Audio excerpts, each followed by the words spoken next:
BJP నాయకులు మోడీ జపం చేస్తున్నట్టుగా ఎక్కువగా కనిపిస్తోంది. ఎందుకంటే బీజేపీ ఒక వ్యక్తి పూజకి ఇట్లాంటి వాటికి దూరంగా ఉండే బీజేపీలో కూడా పొద్దున్న లేస్తే మోడీ లేదా అమిత్ షా ఈ రెండు పేర్లే తప్ప ఆ పార్టీలో ఇంకో పేరు కూడా వినిపించట్లేదు. That is not correct. Me argument correct కాదు. మోడీ గారు మా నాయకుడు, ఆయన చేసిన పనులను మేం కాదు ప్రపంచం యాక్సెప్ట్ చేస్తుంది.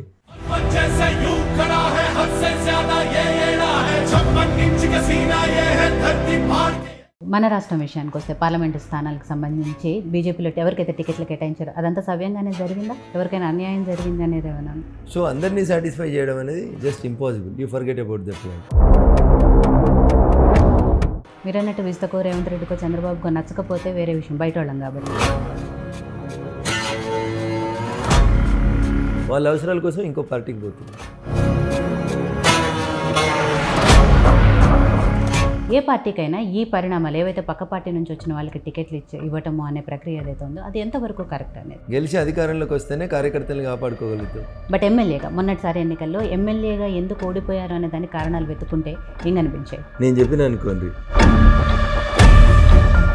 సో అధికారంలోకి వచ్చిన కాంగ్రెస్ పార్టీ గురించి చెప్పాలి అంటే 100 రోజులు, ఆల్మోస్ట్ 100 రోజులు కూడా దాటిపోయింది. వాళ్ళు ఇచ్చిన 6 గ్యారెంటీలకో లేకపోతే ఈ 100 రోజుల్లో వాళ్ళు చేసిన పనితీరు గురించో చెప్పాలి అంటే ఏం చెప్తారు? బువ్వ ఉడికిందా లేదంటే అవ ఒకటే మెతుకు పడితే తెలుస్తుంది.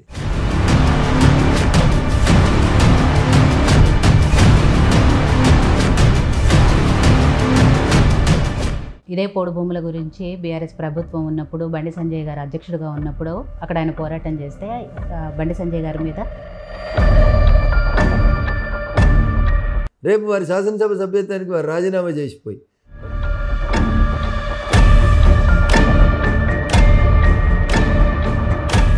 బీఆర్ఎస్ పార్టీ పరిస్థితి గురించి మాట్లాడుకోవాలి అంటే ఆ పార్టీలో ఉన్న నాయకులు వెళ్ళిపోతున్నారు. అండ్ కవిత గారు లిక్కర్ స్కామ్, ఓఆర్ఆర్కి సంబంధించిన లీజ్ కేసులు ఇవన్నీ కూడా బీఆర్ఎస్ పార్టీ చుట్టూ ఉచ్చు బిగుస్తున్నాయి. ఆ పార్టీ పరిస్థితి ఏంటంటే చట్టం, అధికారం ఈ రెండింటిని అడ్డం పెట్టుకొని అధికార అహంకారంతో మనుషుల్ని మనుషులాగా గౌరవించని మీ సంస్కారానికి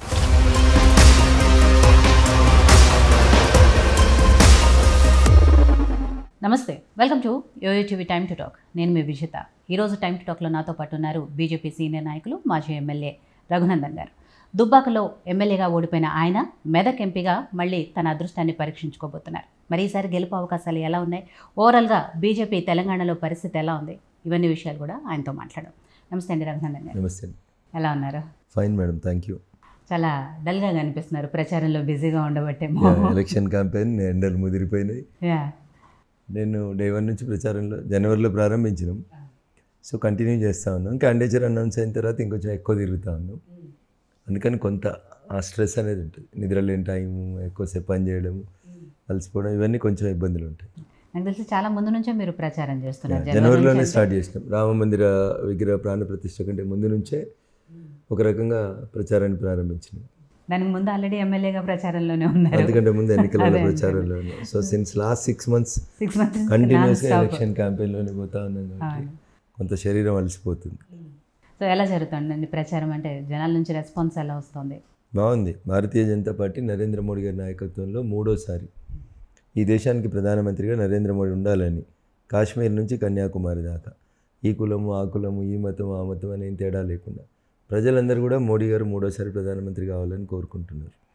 వారి హయాంలోనే దేశం సురక్షితంగా ఉంటుందని, వారి వల్లనే ప్రపంచ దేశాలలో భారత్ కొంచెం గౌరవం పెరుగుతుందని, ఇట్లాంటి రకరకాలైనటువంటి ఆలోచనలు 500 సంవత్సరాలుగా ప్రజలందరూ ఎదురు చూసినటువంటి రామ మందిర నిర్మాణం పూర్తి కావడం, ఇవన్నీ వెరిసి ఈ దేశం భద్రంగా ఉండాలంటే, ఈ దేశం 2047 వరకు వికసిత భారత్గా తన లక్ష్యాన్ని చేరుకోవాలంటే, ప్రపంచానికి ఒక విశ్వగురువుగా ఎదగాలి అంటే కేవలం మోడీ ద్వారా మాత్రమే సాధ్యమవుతుంది అనేటువంటి విశ్వాసం ప్రజలలో కనబడుతుంది. అందుకనే మరొకసారి మోడీ సర్కార్ అని, లేదంటే అబ్కి బార్ 400కి పార్ అని ప్రజలు ఊర్లలో నినాదాలు చెప్తా ఉన్నారు మేము పోతున్న సందర్భం. సో ఇది ఒక గొప్ప చేంజ్గా మేము భావిస్తూ ఉన్నాం. డెఫినెట్గా. ఎందుకంటే బీజేపీకి గ్రామాల్లో లేదు, రూరల్ ఏరియాలో బీజేపీకి అసలు పట్టు లేదు, కార్యకర్తలు లేరు. ఇలాంటివన్నిటి నుంచి ఈరోజు గ్రామ ప్రజలు కూడా మోడీ గారే మళ్ళీ 3వసారి అధికారంలోకి రావాలి అని కోరుకుంటున్నారు. అంటే ఆ మార్పు ఎలా సాధ్యమైందంటే 2019 పార్లమెంట్ ఎలక్షన్స్కి ఇప్పుడు ఈ 24 ఎలక్షన్స్కి ఎలాంటి తేడా కనిపిస్తుంది? సో గత 10 సంవత్సరాలుగా ఈ దేశ ప్రధానిగా నరేంద్ర మోడీ గారు బాధ్యతలు నిర్వహిస్తున్న పరిణామ క్రమంలో ప్రజలు ఆయన పనితీరుని గమనిస్తూ వస్తూ ఉన్నారు. చాలా పొలిటికల్ పార్టీస్ అన్నీ పైన రాజకీయం చేస్తాయి. మోడీ గారు భారతీయ జనతా పార్టీ ఏదైనా ఒక విషయాన్ని టేకప్ చేస్తే 100% ప్రజల కోణంలోనే ఆలోచించి పనిచేస్తారు. ఎర్రకోట నుంచి జాతీయ జెండాను ఎగిరేసిన తర్వాత పేదింటి ఆడపడుచులకి పొద్దున్న లేస్తే టాయిలెట్స్ లేక వాళ్ళు నేచురల్ కాల్స్ అటెండ్ కావడానికి ఇంట్లోంచి బయటికి వెళ్తున్న సందర్భంగా పేదింటి ఆడపిల్లలకు జరుగుతున్నటువంటి ఇబ్బందులను గమనించి స్వచ్ఛ భారత్ పథకం కింద టాయిలెట్స్ని ఊర్లలో నిర్మించాలని అన్న రోజే నరేంద్ర మోడీ గారికి పేద ప్రజల పట్ల, ఈ దేశ ప్రజల పట్ల ఉన్న కన్సర్న్ అర్థమవుతుంది. మీరు అర్థం చేసుకోండి, టాయిలెట్ లేకుండా ఎవరు ఉంటారు ఊర్లలో?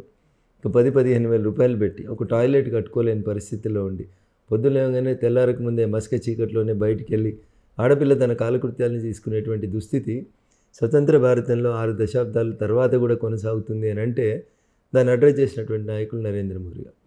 అక్కడి నుంచి మొదలుకుంటే మీరు కరోనా వచ్చింది, పాండమిక్ సిచ్యువేషన్ వచ్చింది, దేశమంతా అల్లాడిపోతుంది, వలస కూలీలంతా ఇబ్బందులు పడ్డారు, వాళ్ళకి తినడానికి తిండి దొరుకుతలేదు అనుకున్న తరుణంలో సుమారు 80 కోట్ల మంది ప్రజలకి గత 3 సంవత్సరాలుగా, ఏదో ఎలక్షన్స్ ఉన్నప్పుడు ఏదో ఎలక్షన్ల కోసం ఇచ్చిన ఫ్రీ పథకం కాదు ఇది, 3 సంవత్సరాలుగా ఈ దేశంలో ఉన్న సుమారు 80 కోట్ల మంది ప్రజలకి ఒక్కొక్కరికి 5 కిలోలు ఉచిత బియ్యం ఇస్తూ ఏదో ఒక రకంగా వాళ్ళకి 3 పూటలు బువ్వ దొరికేలాగా పనిచేస్తున్నటువంటి ప్రభుత్వం మోడీ గారి ప్రభుత్వం.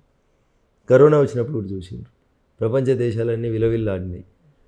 అసలు ఇండియాలో మెడిసిన్స్ ఉండేయని, ఇండియన్స్ పరిశుభ్రంగా ఉండరని, హాస్పిటల్స్ లేవని, బెడ్స్ లేవని, ఇండియాలో శవాలన్నీ కుప్పలాగా అట్లా పడిపోతాయని మనల్ని గురించి తక్కువ మాట్లాడి మనల్ని ఎటకారం చేసినటువంటి దేశాలు, లేదా భారతదేశం చెడిపోవాలని ఆలోచించినటువంటి దేశాలన్నింటికీ బుద్ధి చెప్పే రీతి లోపల ప్రపంచంలో ఉన్న మెజారిటీ దేశాలకి వ్యాక్సిన్ని అందరికంటే ముందు తయారు చేసి పంపే స్థితికి భారత ప్రభుత్వం నరేంద్ర మోడీ గారి నాయకత్వంలో ఎదిగింది.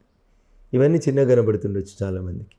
ఈ దేశంలో, ప్రపంచంలో ఏదన్నా అసాధ్యం ఉంది అంటే ఆ అసాధ్యమైనటువంటి పనిని సుసాధ్యం చేసినటువంటి గొప్ప నాయకుడు ఎవరంటే నరేంద్ర మోడీ గారు.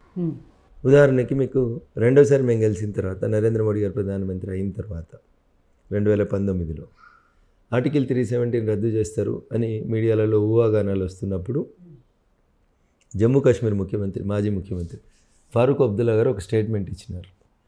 ఆర్టికల్ 370 రద్దు చేయడం అనేది జరగని పని, ఒక్క మోడీ కాదు 100 మంది మోడీలు వస్తే కూడా ఆర్టికల్ 370 రద్దు చేయలేరు. ఒకవేళ ఆర్టికల్ 370ని ముట్టుకుంటే కాశ్మీర్ అగ్నిగుండంగా మారుతుంది, తుపాకులు వేలుతాయి, ప్రజలు చచ్చిపోతారు, భారతదేశం మొత్తంలో ముంబైలో జరిగినటువంటి సంఘటనలు జరుగుతాయి, భారతదేశంలో ప్రజల జీవన విధానం ఇబ్బందికరంగా మారుతుందని పరోక్షంగా హెచ్చరించారు ఫారూక్ అబ్దుల్లా గారు. నాకు బాగా గుర్తుంది విజిత గారు. ఆగస్టు 5, 2019 అమిత్ షా గారు 2 కాయిదాలు పట్టుకొని రాజ్యసభలోకి వచ్చి బిల్ని ఇంట్రడ్యూస్ చేసిండ్రు. సాయంత్రం కల్లా ఇంతన్నారు అంతన్నారు, ఏం మాట్లాడమంటే ఏం లేదు సబ్జెక్ట్ అని తోకు ముడిచిపోయినాయి. సాయంత్రం బిల్ పాస్ అయింది. జమ్మూ కాశ్మీర్ భారతదేశంలో అంతర్భాగమైంది. ఒక దేశానికి ఒకటే ప్రధానమంత్రి, ఒకటే రాజ్యాంగం, ఒకటే జెండా ఉండాలని నాడు కలలు కానీ జమ్మూ కాశ్మీర్కి పోయి జమ్మూ కాశ్మీర్ జైల్లో అనుమానాస్పద స్థితిలో మృతి చెందినటువంటి మా జనసంఘ నాయకుడి ఆత్మ శాంతించేటువంటి రీతి లోపల ఆర్టికల్ 370 రద్దు చేసిండు. ఎవరు ఊహించిండ్రు? ఎవరు ఎక్స్పెక్ట్ చేయలేదు ఆర్టికల్ 370 రద్దు అవుతుందని. మోడీ గారు అట్లాంటి సాహసోపేత నిర్ణయం తీసుకుంటారని ఎవరు అనుకోలేదు. ఫారూక్ అబ్దుల్లా బెదిరించిన ఆటం బాంబులు రాలేదు, AK-47 రాలేదు, భారతదేశంలో మారణ హోమం జరగలేదు, బాంబులు వేలలేదు, ఆఖరికి చిన్న కుక్కతోక పటాక కూడా వేలలేదు జమ్మూ కాశ్మీర్లో. అంత పీస్ఫుల్గా article 370, article 35A abrogation of article 370ని అంత స్మూత్గా చేసి ప్రజల విశ్వాసాన్ని చూరగొన్నటువంటి నాయకులు నరేంద్ర మోడీ గారు. అట్లా చెప్పుకుంటూ పోతే మీకు గంటల తరబడి చెప్పవచ్చు. రాస్తే రామాయణం అని పనులు చేసిండ్రు ఆయన. సో అందుకని there is no word impossible అనేటువంటి పదం నరేంద్ర మోడీ గారి డిక్షనరీలో లేదని రఘునందన్ రావు చెప్తలేడు. ఇది కాశ్మీర్ నుంచి కన్యాకుమారి దాకా ఏ టీవీ, ఈ టీవీ, ఆ టీవీ, మీ టీవీ, యోయో టీవీ, ఈ టీవీ అని లేదు. ఏ టీవీ ఛానల్ సర్వే చేసిన దేశ ప్రజలంతా కాశ్మీర్ నుంచి కన్యాకుమారి దాకా ఎస్ నరేంద్రుడే మా నాయకుడు, అబ్కీ బార్ 400 పార్ అనేటువంటి నినాదంతో దేశమంతా ముందుకు పోతుంది. మీరు అన్నట్టు 370 ఆర్టికల్ కానివ్వండి, రామమందిర నిర్మాణం కానివ్వండి, ట్రిపుల్ తలాక్ కానివ్వండి, ఇవన్నీ కూడా చాలా అంశాలు చాలా కష్ట సాధ్యమైన అనుకున్నవి సుసాధ్యం చేశారు మోడీ గారు. ఇప్పుడు CAAకి సంబంధించి కానీ దీని మీద అదే స్థాయిలో విమర్శలు కూడా వస్తున్నాయి కదా. మీరు ఒకటి అర్థం చేసుకోవాల్సింది ఏంటంటే, మహాభారతం చదివితే అంత గొప్ప రాజు అని చెప్పుకున్నటువంటి ధర్మరాజు కూడా చివరికి ఒక దశలో వారి శ్రీమతి ద్రౌపది గారే వారి అభిప్రాయంతో విభేదించారు. 100కి 100 మంది ఏ ప్రజాస్వామిక దేశం లోపల కూడా ఒక ప్రభుత్వం తీసుకున్నటువంటి నిర్ణయం కరెక్ట్ అని అంగీకరించారు తల్లి. 100కి 51 మంది అంగీకరిస్తే దట్ ఈజ్ డెమోక్రసీ. ఏం చెప్తాం డెమోక్రసీలో? ప్రజల కొరకు ప్రజల చేత ప్రజలే ఎన్నుకున్నటువంటి ప్రభుత్వం తీసుకున్నటువంటి నిర్ణయం ప్రజాభిప్రాయం కింద కన్సిడరేషన్లోకి వస్తుంది. Majority is law. మీరు అధికారం ఇచ్చిన 5 సంవత్సరాలు, 5 సంవత్సరాలు ఆయన పరిపాలన పనితీరును చూసిన తర్వాత మోడీ గారు మీరు ఇంకా గట్టి నిర్ణయాలు తీసుకోండి. 3 తీసుకున్న మీకు ఇచ్చిన 273 సరిపోతలేవు, 303 ఇస్తామని ప్రజలు రెండోసారి వరకు పట్టం కట్టిండ్రు. మూడోసారి 10 సంవత్సరాల పాలన తర్వాత ఏమైనా నెగిటివ్ వస్తుందేమో అని ప్రతిపక్షాలు ఎదురు చూసినాయి. కానీ ఈరోజు దేశం ఉన్న మూడు చూస్తే ఎప్పుడు ఎన్నికలు అయిపోతాయి, మోడీ గారు మూడోసారి ఎప్పుడు ప్రధానమంత్రిగా అవుతారు, జూన్ 4 రిజల్ట్ వస్తే జూన్ 6 జూన్ 7 ఎప్పుడు కొత్తగా వారు మళ్ళీ ప్రధానమంత్రిగా అయ్యేదని చూస్తున్నారు. ఎందుకంటే గత 10 సంవత్సరాలుగా ప్రధానమంత్రిగా ఒక్కరోజు ఒక్క డయాస్ మీద కనీసం ఇట్లా అనలేదు నరేంద్ర మోడీ గారు. నిద్రపోలే, కునుకు తీయలే, సెల్ ఫోన్లో మాట్లాడలే, ఫేస్బుక్లు చూడలేదు. ఎప్పుడన్నా మీరు నరేంద్ర మోడీ గారు సెల్ ఫోన్ పట్టుకొని స్టేజ్ మీద కూర్చున్నారా? ఇవాళ రేపు 10 నిమిషాలు ఫోన్ కనబడకపోతే, రింగ్ కాకపోతే ఆగమాగం అయిపోతుంది ప్రపంచం అంతా. 10 సంవత్సరాల్లో మీరు చెప్పుండ్రు ఎప్పుడన్నా నరేంద్ర మోడీ గారు ఏ డయాస్ మీదనన్నా ఒకసారి ఇట్లా కునుకు తీసినట్టో, నిద్ర తీసినట్టో, ఆవలింత తీసినట్టో, ఆఖరికి దగ్గినట్టో ఎక్కడైనా కనబడ్డా మనిషి? ఒక రోజు కూడా సెలవు తీసుకోకుండా పనిచేసిన ప్రధానమంత్రిగా కూడా ఆయనకు 73 సంవత్సరాల వయసులో ఇదంతా పబ్లిసిటీ స్టంట్ అంటారు.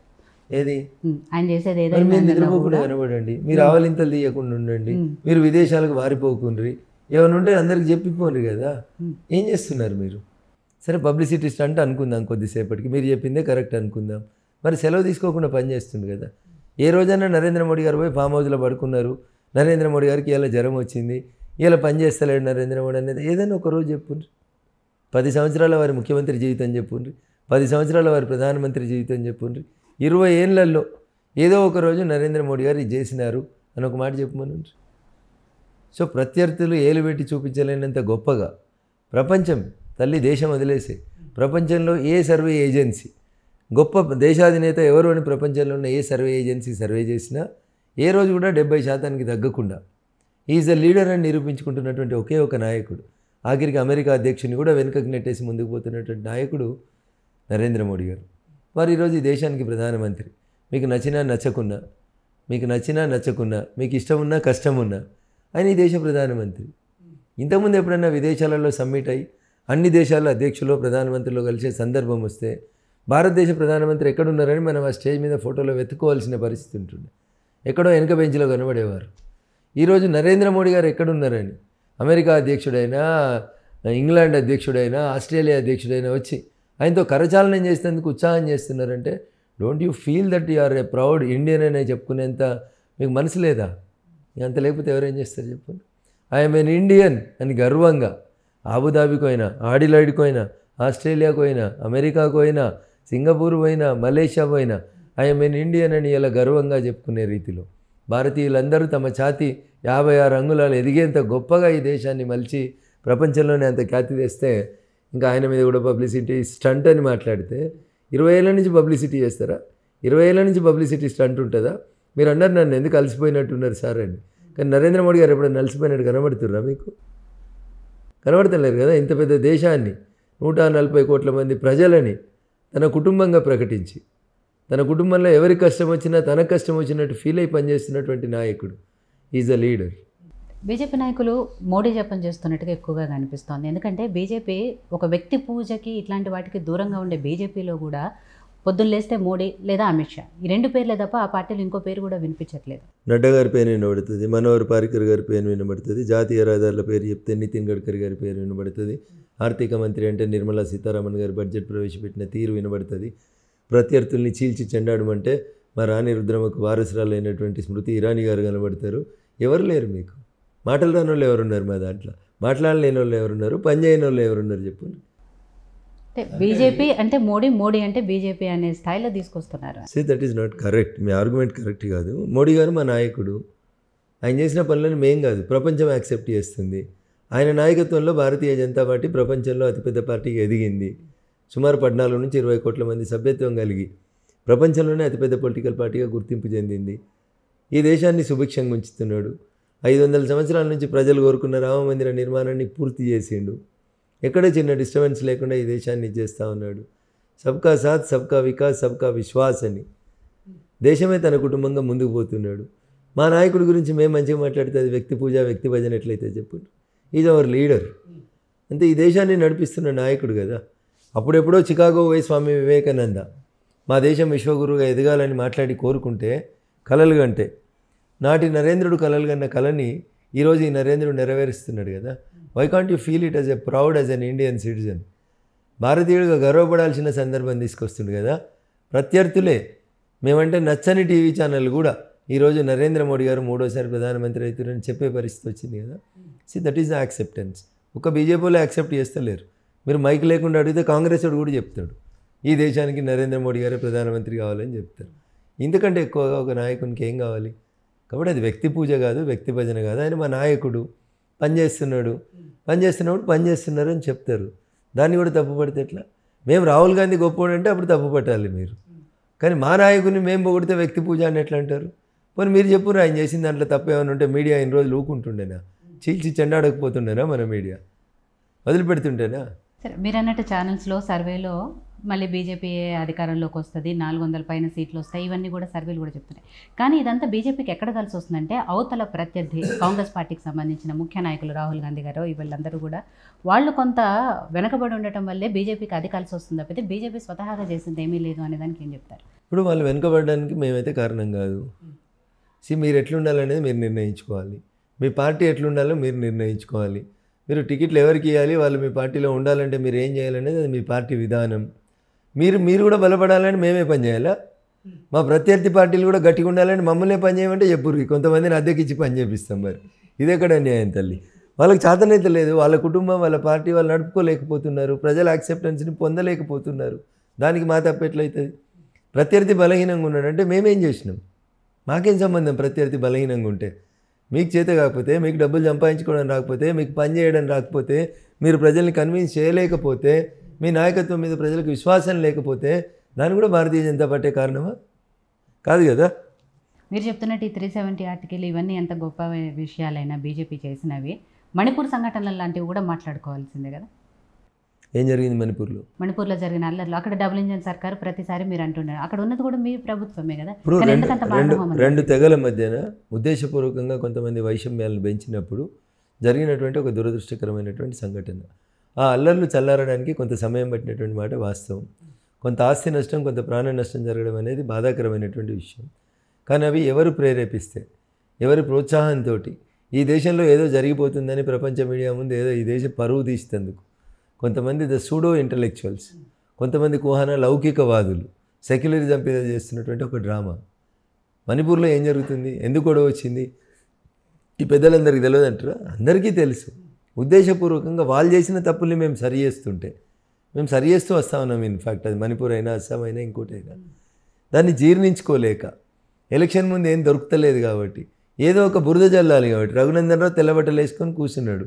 ఇంత బురద జల్లిపోతే వాడే పోయి కడుక్కుంటాడు అనేటువంటి ఆలోచన తప్ప ఏముంటుంది చెప్పురు? అక్కడ ఏం లేదు. అక్కడ లేనిది ఉన్నట్టు చూపించేటువంటి ఒక ప్రయత్నం. 1-6 సంఘటనలు, దురదృష్టకరమైన సంఘటనలు జరిగినాయి. భారత ప్రభుత్వం స్పందించింది, గౌరవ హోంమంత్రి అమిత్ షా గారు స్పందించారు. లా అండ్ ఆర్డర్ని కంట్రోల్లో పెట్టేందుకు శతదా భారత ప్రభుత్వం ప్రయత్నించింది తప్ప ఎక్కడ యాంటీ సోషల్ యాక్టివిటీస్ని ఎంకరేజ్ చేయలేదు, చెయ్యం కూడా భవిష్యత్తులో. ఇప్పుడు దేశవ్యాప్తంగా ఇంకొక చర్చ నడుస్తుంది ఎలక్ట్రల్ బాండ్స్ గురించి. ఏదైతే బీజేపీకి సంబంధించిన ఎలక్ట్రల్ బాండ్స్ ఉన్నాయి, వీటన్నిటిని కూడా ఒక గోప్యంగా ఉంచడము, లేకపోతే ఇదంతా కూడా బీజేపీ సర్కార్ కావాలని చేస్తుంది అనే ఒక ప్రచారం కూడా నడుస్తుంది. సో బాండ్స్ గురించి ఏంటి అసలు ఇష్యూ? భారత ప్రభుత్వం లేదా భారత రాజ్యాంగం 1 చట్టాలు చేసేటువంటి చట్టసభ, పార్లమెంటు, అసెంబ్లీలు, 2 న్యాయ వ్యవస్థ, 3 కార్యనిర్వాహక వ్యవస్థ, 4 మీడియా అని చెప్పింది. సో వీటి మధ్యలో ఒక సన్నటి గీత ఉంటుంది. ఎవరు ఆ గీత దాటినా మంచి పద్ధతి కాదు. ఉదాహరణకి ఇప్పుడు మీ టీవీ ఛానల్ వాళ్ళే ఒక ఎలక్టోరల్ బాండ్ కొని మీకు నచ్చిందని చెప్పి ఒక రాజకీయ పార్టీకి ఇచ్చిరని అనుకుందాం. లేదా మీరు వ్యక్తిగా మీకు నచ్చి మీరు ఒక 10 లక్షలు 20 లక్షలు ఎలక్టోరల్ బాండ్ కొని మీకు నచ్చిన రాజకీయ పార్టీకి మీరు ఇచ్చారు. సో ఇప్పుడు కోర్టు ఏం చెప్పింది, దాన్ని బహిరంగపరచుండ్రి అని చెప్పింది.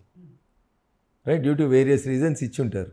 మేము అధికారంలో ఉన్నాం కాబట్టి మాకుతో ఏదైనా మంచి సంబంధాలు మెయింటైన్ చేసుకోవాలని పిఆర్ కోసం ఇచ్చిండ్రు, లేదా మీకు ఇంకేమైనా అవసరాలు ఉంటే ఇచ్చినారో మే గాడ్ నోస్. ఇచ్చిన వాళ్ళు ఎవరు, తీసుకున్న వాళ్ళు ఎవరు తర్వాత మాట్లాడుకుందాం. సో ఇప్పుడు దాన్ని బహిరంగపరచమని అంటున్నారు. ఇప్పుడు మెగా అనేటువంటి ఒక కంపెనీ తెలంగాణ రాష్ట్రంలో 150 కోట్లు టీఆర్ఎస్ అనేటువంటి ఒక పార్టీకి ఎలక్టోరల్ బాండ్స్ ఇచ్చిందని పేపర్లలో వార్తలు కనబడుతుంది. ఇలా టీఆర్ఎస్ పోయింది, కాంగ్రెస్ ప్రభుత్వం వచ్చింది. ఇప్పుడు కోర్టు అడిగింది అవన్నీ బయట పెట్టు అని అడిగింది, బయట పెట్టినాం. ఇవాళ ఉన్నటువంటి కాంగ్రెస్ ప్రభుత్వం అరే నువ్వు టీఆర్ఎస్ వానికి 150 కోట్లు ఇచ్చినావు, ఇలా నాకు 200 కోట్లు ఇవ్వని అని బెదిరించాడా? ఇది ఎక్కడ నైతికత అవుతుంది?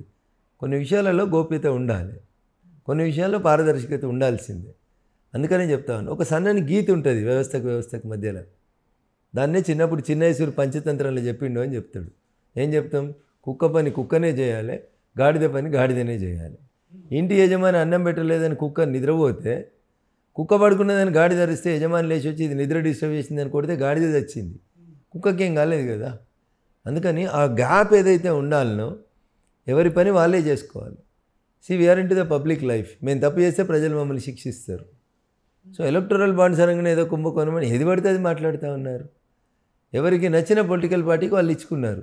టీఆర్ఎస్కి రాలేదా, వైఎస్ఆర్సీపీకి రాలేదా, టీడీపీకి రాలేదా?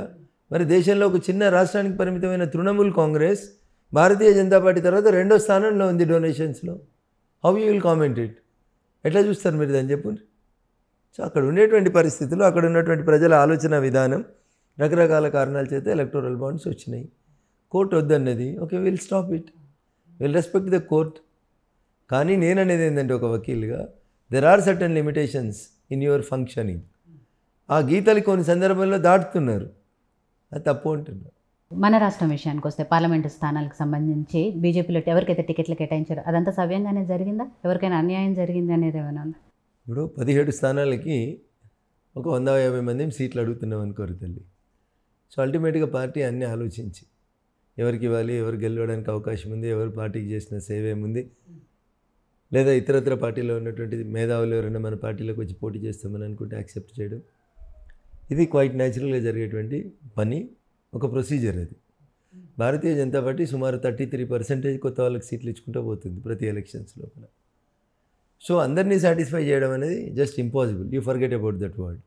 రాజకీయాల్లో అందరినీ సాటిస్ఫై చేయడం అనేది ఎవరు చేయలేరు, ఏ పార్టీ కూడా సాధ్యం కాదు. ఎస్, పార్టీ రకరకాలైనటువంటి కోణాలని, అంచనాలని, గెలుపు లక్ష్యాలని అంచనాగా పెట్టుకొని ఒక 17 మంది అభ్యర్థులను ఎన్నిక చేసింది. ఇప్పుడు లైలాని చూడాలంటే మజ్ను కళ్ళతోటి చూడాలి. లైలా మజ్నుకే నచ్చుతుంది. వేరే వాళ్ళు లైలాని చూస్తే లైలా అందంగా కనబడదు. లైలా అందంగా లేదని వాడంటే మజ్ను ఊకోడు కదా. సో మా పార్టీ కోణంలో, మా పార్టీ గెలుపు గుర్రాల కోణంలో చూసినప్పుడు మా కనబడ్డ దాంట్లో మెరుగైనటువంటి 17 మందిని మేము అభ్యర్థులుగా ప్రకటించినాం. అది విజిత గారికి నచ్చిందా, రవికుమార్ గారికి నచ్చిందా, చంద్రబాబు నాయుడు గారికి నచ్చిందా, జగన్మోహన్ రెడ్డి గారికి నచ్చిందా, చంద్రశేఖరరావు గారికి నచ్చిందా, రేవంత్ రెడ్డి గారికి నచ్చిందా, మాకెందుకు? మా పార్టీ మాది. విత్ ఇన్ ద 4 walls మా పార్టీ జాతీయ నాయకత్వం కూర్చొని సమగ్రమైనటువంటి చర్చ జరిపిన తర్వాత బాగా క్రెడిబిలిటీ ఉండి, బాగా గొప్పగా ఉండి, రేపు మంచి పెర్ఫామ్ చేస్తారు, రేపు పార్టీకి భవిష్యత్తుకి ఉపయోగపడతారు అనుకున్న వాళ్ళని ఎంపిక చేసుకుంటుంది. ఈ పరిణామ క్రమంలో కొందరిని బయట వాళ్ళని తీసుకురావచ్చు, కొందరిని ఉన్న వాళ్ళకి ఇవ్వలేకపోవచ్చు, రకరకాల కారణాలు ఉంటాయి. బాగా జరిగిందా అంటే 100% బాగా జరిగింది. ఎందుకంటే అక్కడ కూర్చున్న వాళ్ళు అమాయకులు ఎవరు కూర్చోరు. వ్యాహ్య పార్లమెంటరీ పార్టీ బోర్డు చాలా ఎక్సర్సైజ్ జరిగిన తర్వాతనే క్యాండిడేట్లు డిక్లేర్ అవుతారు. కాబట్టి I don't have anything to comment on the selection of candidates because a due process has been involved in the party. దానికి ఒక పెద్ద బోర్డ్స్ ఉంటాయి, 2 ఎన్నికల కమిటీ ఉంటుంది, పార్లమెంటరీ పార్టీ బోర్డు ఉంటుంది. అక్కడ గౌరవ ప్రధానమంత్రి గారు, మా పార్టీ అధ్యక్షుడు, ముఖ్యులు అందరూ కూర్చొని తీసుకునేటువంటి నిర్ణయాలు. కాబట్టి దాంట్లో ఏదో తప్పు జరిగిందని అయితే నేను అనుకోను. మీరు అన్నట్టు విజితకో, రేవంత్ రెడ్డికో, చంద్రబాబుకో నచ్చకపోతే వేరే విషయం, బయట వాళ్ళం కాబట్టి. బట్ మీ పార్టీ వాళ్ళకి నచ్చాలి కదా. కొంతమంది అవి నచ్చకే కదా వెళ్ళిపోయిన వాళ్ళు ఉన్నారు కదా. సో అది ప్రతి పొలిటికల్ పార్టీలో ఎన్నికల సమయంలో జరుగుతుంది. ఫలానా పొలిటికల్ పార్టీలో ఏ ఒక్కరు కూడా ఎన్నికలప్పుడు బయటికి పోలేదు టికెట్ రాకపోతే. Can you tell any one name from any political party? మిగిలిన పార్టీలు ఇంకెక్కువ ఉన్నారు. మరి అదే చెప్తాను నేను. సో అందుకని రాజకీయాల్లో రాజకీయ నాయకుడు ఆలోచన ఎట్లుంటుందంటే ఎప్పుడు కూడా తను బాగుండాలి, తనున్న పార్టీ బాగుండాలి, తను మళ్ళీ గెలవాలి, తనకు పార్టీ టికెట్ ఇవ్వాలని కోరుకుంటారు. ఒకవేళ డ్యూ టు వేరియస్ రీజన్స్ తనున్న పార్టీ టికెట్ ఇవ్వలేదనుకోండి, ఎంతమంది ఆగుతున్నారు? వాళ్ళ అవసరాల కోసం ఇంకో పార్టీకి పోతున్నారు, పోటీ చేస్తున్నారు. ప్రజలు కూడా ఆలోచించాలి. అట్లాంటి వాళ్ళనే ప్రజలు గెలిపిస్తున్నారు. ఇది కూడా బాధాకరమైనటువంటి విషయం. సో నేను అదే అడగబోతున్నాను. ఇప్పుడు సరే పార్టీల విషయంకి వచ్చే పక్కన పెడదాం. మీరు బీజేపీయా, కాంగ్రెస్, ఇంకేదైనా విషయం పక్కన పెడితే ఏ పార్టీకైనా ఈ పరిణామాలు ఏవైతే పక్క పార్టీ నుంచి వచ్చిన వాళ్ళకి టికెట్లు ఇవ్వటము అనే ప్రక్రియ ఏదైతే ఉందో అది ఎంతవరకు కరెక్ట్ అనేది? అంటే పార్టీలు ఏం ఆలోచిస్తున్నాయంటే గెలుపు గుర్రాలే ఇంపార్టెంట్. గెలిచి అధికారంలోకి వస్తేనే కార్యకర్తలను కాపాడుకోగలుగుతాం. ఈరోజు టికెట్ ఇవ్వలేకపోయిన కార్యకర్తకు రేపు ఇంకొక పదవి ఇవ్వచ్చు అనేటువంటి ఒక ఆలోచనతో చేస్తున్నారు. కార్యకర్తలకు అన్యాయం చేయాలో ఇంకోటి చేయాలనో కాదు, అల్టిమేట్గా మీరు అధికారంలో ఉంటే మీరు ఏమైనా చేయగలుగుతారు, కార్యకర్తకైనా మీకైనా చేసుకోగలుగుతారు. మీరే అధికారంలో లేరనుకోండి, ఏం చేయగలుగుతారు? మీరు బతికుంటే ఎవరికైనా సాయం చేస్తారు తల్లి, మీరే లేకపోయారు అనుకోరు ఇంకెవరికి సాయం చేస్తారు? ఇంకా దాని గురించి ఆలోచించడం ఎందుకు? పార్టీ అధికారంలోకి రావడానికి రకరకాలైనటువంటి వ్యక్తులు రకరకాలైనటువంటి ఆలోచనలు చేసి పార్టీ తీసుకుంటుంది. దాన్ని కార్యకర్తలు యాక్సెప్ట్ చేస్తారు. కొన్ని సందర్భాల్లో లీడర్స్ యాక్సెప్ట్ చేయరు, ఎందుకంటే లీడర్కి తను కోరుకున్న సీట్ రాకపోతే తనకి ఎట్లా కోపం ఉంటుంది కాబట్టి. సో ఇవన్నీ సహజం, రాజకీయాలలో ఇవన్నీ సహజం. బట్ మోడర్న్ పాలిటిక్స్లో వస్తున్నటువంటి కొత్త తరం లీడర్లకి నేను ఒక అప్పీల్ చేయదలుచుకున్నాను. ఒక పార్టీ బీఫామ్ మీద మనం గెలిచి ఆ పార్టీ విధానం మనకు నచ్చకపోతే దయచేసి బెటర్ ఆ పార్టీ ద్వారా వచ్చినటువంటి పదవికి రాజీనామా చేసి నీకు నచ్చిన పార్టీలకు నువ్వు పోతే రాజకీయాలకి కొంచెం గౌరవప్రదంగా ఉంటుంది అనేది నా అప్పీల్. అట్లా కాకుండా పొద్దుగాల ఈ పార్టీ పొద్దుకు ఆ పార్టీ ఇంకొక రోజు ఇంకొక పార్టీ అంటే రాజకీయ నాయకుల పట్ల ప్రజల్లో ఒక రకమైనటువంటి హేయ భావం వస్తుంది. అది ఫ్యూచర్ జనరేషన్స్కి మంచిది కాదు. రాజకీయాలు మారుతున్నాయి, చదువుకున్న వాళ్ళు రాజకీయాలకు వస్తారు, ప్రజల ఆలోచన విధానంలో మార్పు వస్తుంది, సెల్ ఫోన్లు ఉంటున్నాయి, మీరు నిన్నేం మాట్లాడినరు, ఈరోజేం మాట్లాడినరు, రేపేం మాట్లాడినరు, everything is borne by record.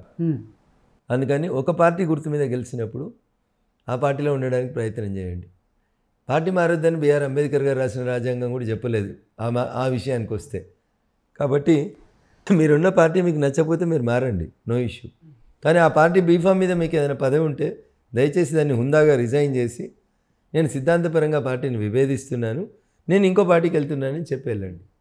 కానీ ఒక పార్టీ గుర్తు మీద గెలిచి ఇంకో పార్టీలకు మంత్రులు అవ్వడు, ఇంకో పార్టీకో ఎమ్మెల్యేలుగా కొనసాగడం ఇది ఎథికల్గా నైతికంగా మంచిది కాదేమో, భావితరాలకి మనం తప్పుడు మెసేజ్ పంపిస్తున్నట్టు అవుతుందేమో.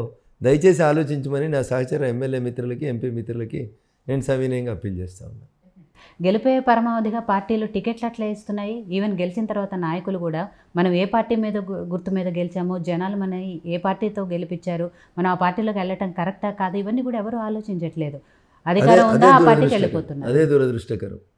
ఇప్పుడు సిద్ధాంతం కోసం కష్టపడి పనిచేస్తున్న వాళ్ళకేమో కష్టం వస్తుంది, గెలిచినప్పుడల్లో పార్టీలకు మారిపోయినాడేమో మంచిగా ఉంటున్నాడు. దీనివల్ల చూసినప్పుడు ఏమనిపిస్తుంది కొన్నిసార్లు అంటే, అరే నేను తప్పు చేసిన నా పార్టీ మారక, ఆ రోజు వాళ్ళు అడిగినప్పుడు పోయింటే నేను కూడా ఇలా ఎమ్మెల్యే అయిదును కదా, మంత్రిని అయిదును అని ఒక ఈ దుర్మార్గమైనటువంటి ఆలోచన రేకెత్తడానికి కారణం ఎవరైతున్నారంటే ప్రజలే. మా ఫేట్ రాసేది ఎవరు? ప్రజలే. మా రాత, మా నుదుటి రాతను మార్చేది కూడా ప్రజలే. ఆ ప్రజలు కూడా ఒకసారి ఆలోచించమని నేను అప్పీల్ చేస్తా ఉన్నా. డబ్బున్నోళ్ళు, సూట్ కేసులు తీసుకొని వచ్చేటోళ్ళు, అపనంగా సీట్లు కొనుక్కునేటోళ్ళు ఎవరనేది అర్థం చేసుకొని దయచేసి అట్లాంటి వాళ్ళని చట్టాలు చేసేటువంటి సభలకు పంపొద్దని ప్రజలు నిర్ణయం తీసుకోవాలి. డబ్బులు ఇస్తే తీసుకోండి, ఎందుకంటే వాడి డబ్బులు ఫ్రీగా వచ్చిన డబ్బులు, మందిని ముంచిన డబ్బులు, దోసుకున్న డబ్బులు తీసుకో. సో రొటేషన్ స్కీమ్లో రొటేషన్ కావాల్సిందే, అవి తీసుకో. కానీ ఓటేసేటప్పుడు మాత్రం ఎవరు చూడరు నీ ఓటు టాప్ సీక్రెట్. కాబట్టి దయచేసి అట్లాంటి దుర్మార్గుల్ని సభలకు పంపొద్దనేది నేను మీ ద్వారా ప్రజలకు చేస్తున్నటువంటి అప్పీల్. సో మీ ఫేట్ అంటే మీరు తలరాత గురించి మాట్లాడుతున్నారు కాబట్టి దాని గురించి వద్దాం. సరే, మెదక్ నుంచి బీజేపీ పార్లమెంట్ అభ్యర్థిగా ఈసారి పోటీ చేయబోతున్నారు. మొన్నటి అంటే ఈ పార్లమెంట్ అభ్యర్థిగా మీ గెలుపు అవకాశాలు ఎంతవరకు ఉన్నాయి ఏంటి అనేది నెక్స్ట్ మాట్లాడదాం. బట్ ఎమ్మెల్యేగా మొన్నటిసారి ఎన్నికల్లో ఎమ్మెల్యేగా ఎందుకు ఓడిపోయారు అనే దానికి కారణాలు వెతుక్కుంటే ఏం కనిపించాయి? మరి మీడియా చేయాలి, అది ఇన్వెస్టిగేటింగ్ జర్నలిజం చేయాల్సింది మీడియా బాధ్యత. నేను చెప్పిన అనుకోండి, ఆడలేక మధ్యలో ఓడింది అన్నట్టు ఉంటుంది. రఘునందన్ రావు ఎందుకు ఓడిండి అనేది మీడియా చేయాలి. రఘునందన్ రావు నిజంగా గెలిచిన 3 ఏళ్ళు అక్కడ ఉన్నాడా లేడా, ఇప్పుడు గెలిచిన ఎమ్మెల్యే 100 రోజులలో ఎన్ని రోజులు ఉన్నాడు అనేది ఒకసారి మీరు దుబ్బాకు పోయి అడగండి. ఇప్పుడు పోయి అడిగితే దుబ్బాకు ప్రజలు చెప్తారు ఎందుకు ఓటేసిరు, ఎందుకు రఘునందన్ రావు ఓటు వేయలేదు అనేది మీలాంటి జర్నలిస్ట్ మిత్రులు చేయాల్సినటువంటి పని. నా గురించి నేను ఏమైనా చెప్పుకున్నాను అనుకోండి, ఓడిపోతే కూడా వీనికి ఇంకా గర్వం తగ్గలేదు అనుకుంటారు ప్రజలు. నాకుండే సర్వే నాకుంటుంది, నాకుండే ఒపీనియన్ నాకుంటుంది. ఎందుకు ఓడిపోయిన విషయంలో ఆత్మపరిశీలన చేసుకోకుండా ముందుకు పోలేము.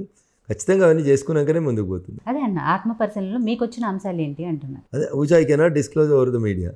కొన్ని విషయాల్ని 4 గోడల మధ్యలోనే దాచిపెట్టుకోవాలి, గుండె లోతుల్లోనే ఉంచుకోవాలి, అన్నీ బయటికి చెప్పలేము. సో వాటిని దాటుకొని ఇప్పుడు ఎంపీగా మళ్ళీ జనాల్లోకి వెళ్ళబోతున్నారు కాబట్టి ఎంపీగా ఎంతవరకు గెలిచే అవకాశాలు ఉన్నాయనుకుంటున్నాను? 100% భారతీయ జనతా పార్టీ ఎంపీ అభ్యర్థిగా పోటీ చేస్తున్న నేను మెదక్ పార్లమెంట్ అభ్యర్థిగా గెలిచి జూన్ 4వ తారీఖు రోజు మళ్ళీ మీకు కనబడుతుంది. ఈసారి ఎక్కువ పార్లమెంటు స్థానాలు ఆల్మోస్ట్ 12 నుంచి 14 వరకు తెలంగాణ పార్లమెంటు స్థానాలు గెలుచుకుంటామని ప్రతి బీజేపీ నాయకులు చాలా ధీమాగా నమ్మకంగా చెప్తున్నారు. ఆ నమ్మకానికి కారణాలు ఏంటంటారు? అది ప్రతి టీవీ ఛానల్ కూడా సర్వే అదే చెప్తుంది. మా పార్టీ నాయకులు, మా పార్టీ కార్యకర్తల ధీమా కాదు, ఏ టీవీ ఛానల్ సర్వే చేసినా ఈసారి మీరు 10 దాటుతారు, 12 దాటుతారు, 14 దాటుతారు అని చెప్తా ఉన్నారు. సో మీరు ఇచ్చిన ఫీడ్బ్యాక్ తోటి మేము అదే సమాచారాన్ని మళ్ళీ జనాలకు చెప్తా ఉన్నాం. So it is a third party information. అది మాది మేము చెప్పుకుంటే గొప్ప అనుకుంటారు, కానీ బయట నుంచి వస్తున్నటువంటి ఫీడ్బ్యాక్ని మేము ప్రజల ముందు ఉంచుతూ ఉన్నాం. ఏమని చెప్తున్నారు బయట నుంచి వస్తున్న వాళ్ళు? ఈసారి రాములవారి గుడి కట్టింది కాబట్టి అందరు మోడీకి వేస్తామంటారు. ఏ పల్లెటూరుకు పోయినా చిన్న ముసలవాన్ని కదిలించినా ఇది ఆపగా పువ్వు గుర్తుకు ఎత్తాం బిడ్డ అని చెప్తున్నారు. So that is a change. ఆ చేంజ్ అనేది మీరు అంటారు 10, 12 అని. నేను అంటున్నా 17కు 17 గెలిచినా మీరు ఆశ్చర్యపోవద్దు అని చెప్తా ఉన్నాను. నేను అదే అన్నాను, 17 స్థానాలు గెలుచుకుంటాము అనే దాకా కూడా వెళ్ళారు బీజేపీ నాయకుల ఆ నమ్మకంతో. ఎంతవరకు అంటే ఎంఐఎం కంచుకోటైన హైదరాబాద్ స్థానం మాధవీలత గారు బీజేపీ నుంచి పోటీ చేస్తున్నారు కాబట్టి ఆ స్థానాన్ని కూడా గెలుచుకొని మోడీకి గిఫ్ట్గా ఇస్తాము అని చెప్తున్నారు. సో మనిషి రెండింటి కోసం బతుకుతాడు తల్లి. ఒకటి ఆశ, 2 అవసరం. ఆశపడతా ఉన్నాం హైదరాబాద్ కూడా గెలుస్తామని. ఎందుకంటే మొన్న జరిగిన శాసనసభ ఎన్నికలలో చార్మినార్లో, యాకత్పురాలో, చాంద్రాయగుట్టలో 500 తోటి, 700 తోటి, 1500 తోటి ఓడిపోయినాం. 7 అసెంబ్లీ స్థానాలలో 3 అసెంబ్లీ స్థానాలలో ఎంఐఎంకి 3 చెర్ల నీళ్ళు తాగిచ్చారు బీజేపీ వాళ్ళు. సో కాబట్టి ఈసారి గెలుస్తామనే ఆశ ఉంది, విశ్వాసం ఉంది. We hope for the best. ఈసారి పార్లమెంట్ ఎలక్షన్స్ ఎవరెవరి మధ్య జరగబోతున్నాయి? త్రిముఖ పోటీ ఉంటుందా, ద్విముఖ పోటీ ఉంటుందా? బీజేపీ వర్సెస్ కాంగ్రెసా, Congress versus BJP versus BRS? ఎక్కడుంది బీఆర్ఎస్? ఎందుకు వేయాలి ఓటు బీఆర్ఎస్కి? ఎందుకు వేయాలి? ప్రజలు అడుగుతున్న ప్రశ్న, ఎందుకు వేయాలి? టీఆర్ఎస్ పేరు బీఆర్ఎస్ మార్చినందుక?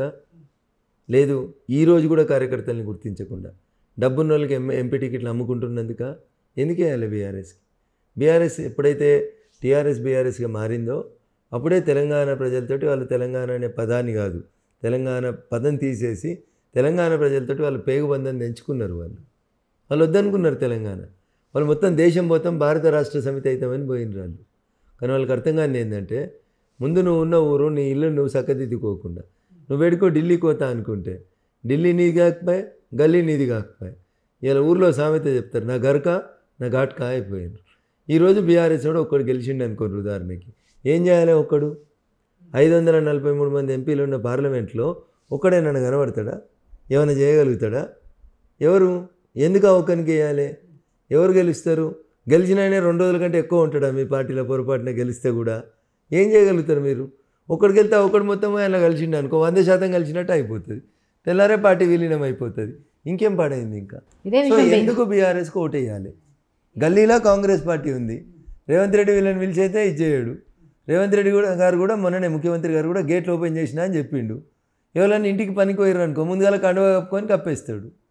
ఢిల్లీకి వచ్చిర్రు అనుకో, ఢిల్లీ ఎందుకు కోఆపరేట్ చేయాలి? ఢిల్లీ కూడా అదే పని చేసింది అనుకోరి. ఇక ఎందుకు బీఆర్ఎస్కి ఓటేయాలి అంటున్నా?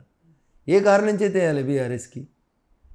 ఈ మాట నేను చెప్తలేను, మాకు ఓట్లు పడేయని చెప్పి రఘునందన్ రావు చెప్తలేడు.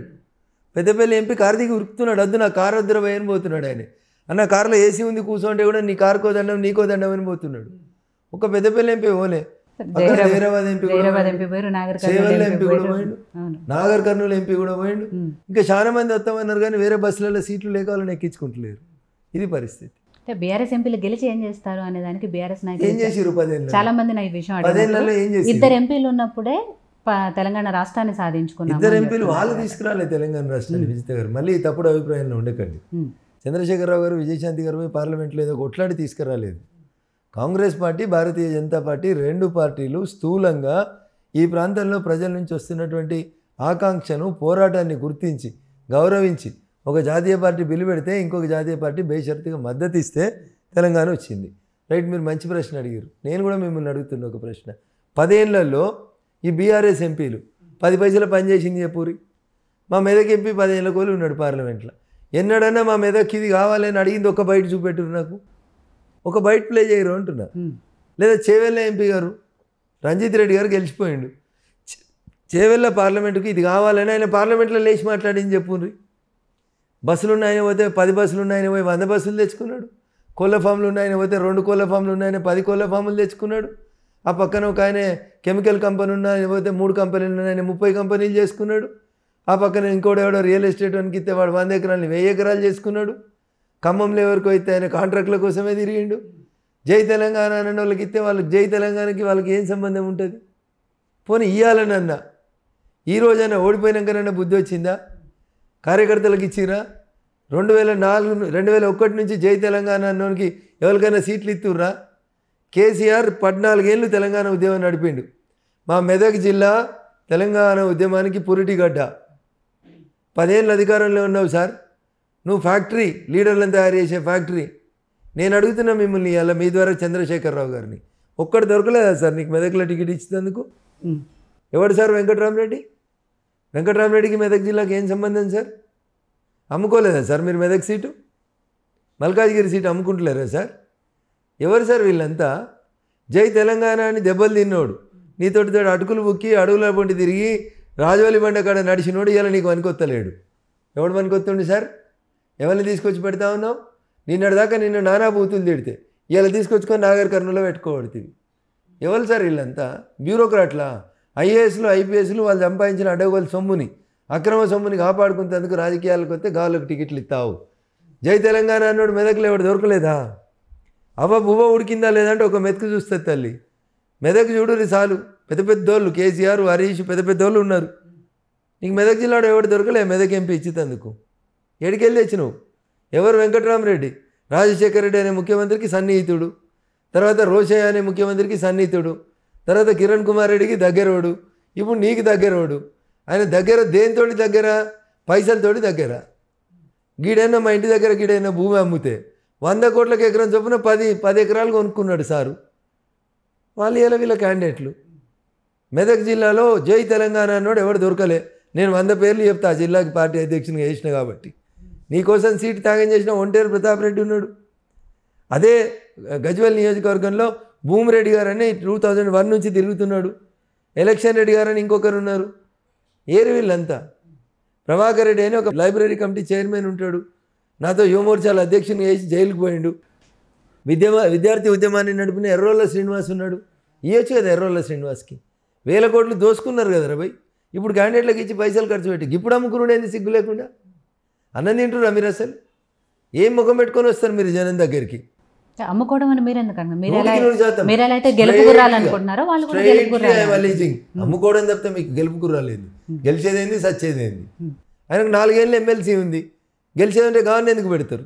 మళ్ళీ రేపు ఏమైనా ఎమ్మెల్సీ గెలుస్తారా? వీళ్ళు గెలవరు కదా. మరి అట్లాంటప్పుడు కొత్తనికి ఇవ్వచ్చు కదా. మీరు ఆల్రెడీ 3 పూటలు బిర్యానీ తింటున్నాడు, దోసుక తిన్నాడు, రింగ్ రోడ్ దోసుకున్నాడు, ప్రాజెక్టులు దోసుకున్నాడు అని మేము చెప్తుంటే 4 ఏళ్ళు ఎమ్మెల్సీ ఉన్నది తీసుకొచ్చి ఇప్పుడు పెట్టాల్సిన అవసరం ఏముంది?